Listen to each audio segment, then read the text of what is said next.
We don't have any boundaries, but there's something that I need to know.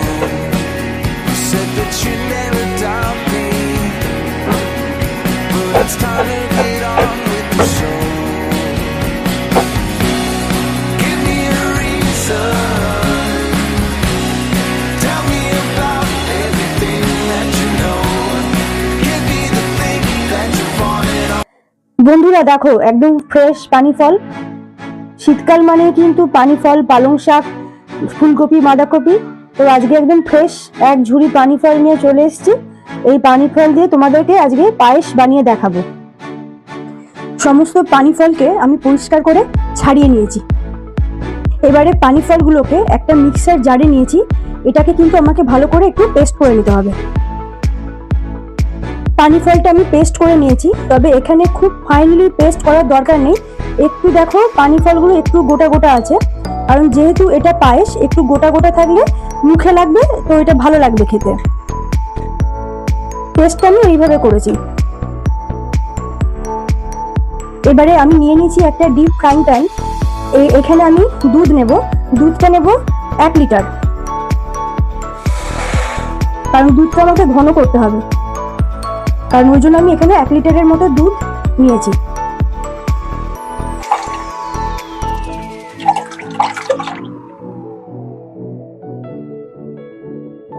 দুধটা আমি ভালো করে ফুটিয়ে নিচ্ছি।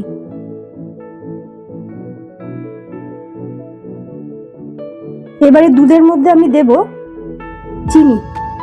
এখানে আমি হাফ বাটির মতো, একটা কাঁচের বাটির হাফ বাটির মতো চিনি দিলাম।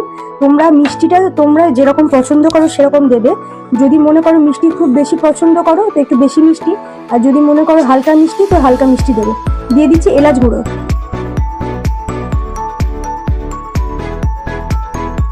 দিয়ে ভালো করে দুধটা একটু ঘন করব। দুধটা আমি এখানে প্রায় 8 ঘন্টার মতো জাল দিয়েছি, কতটা কমে গেছে দেখো। এবারে আমি এর মধ্যে পানি ফলের যে পেস্ট করে রেখেছিলাম সেটা মিশিয়ে দেবো।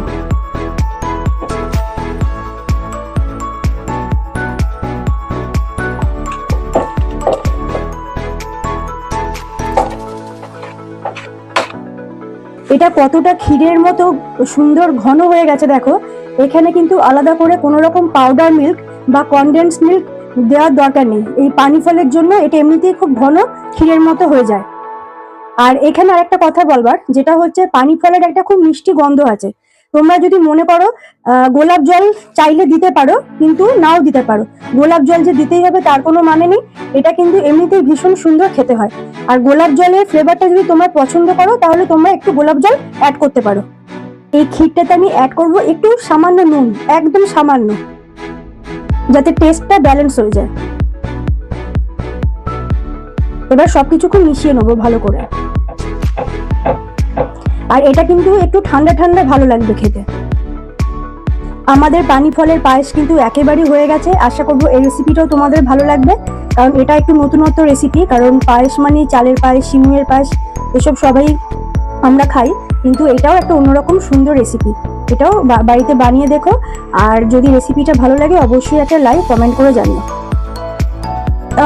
পানি ফলের পায়েসগুলোকে আমি একটা 3টে বাটির মধ্যে নিয়ে নিয়েছি। আর এবারে ওপর থেকে দেব একটুখানি ড্রাই ফ্রুটস। এটা তোমাদের পছন্দ মতো দিতে পারো, আমি আমার পছন্দ অনুযায়ী দিয়ে দিচ্ছি। আর এটাকে কিন্তু এবার অল্প একটু ঠান্ডা করতে ফ্রিজে ঢোকাবো। খুব ঠান্ডা করবো না, কারণ যেহেতু অলরেডি এখন ভালোই ঠান্ডা পড়ে গেছে। আর চেরি আমার ভীষণ ফেভারিট, ওই জন্য চেরিটা আমি ড্রাই ফ্রুটসে ইউজ করি।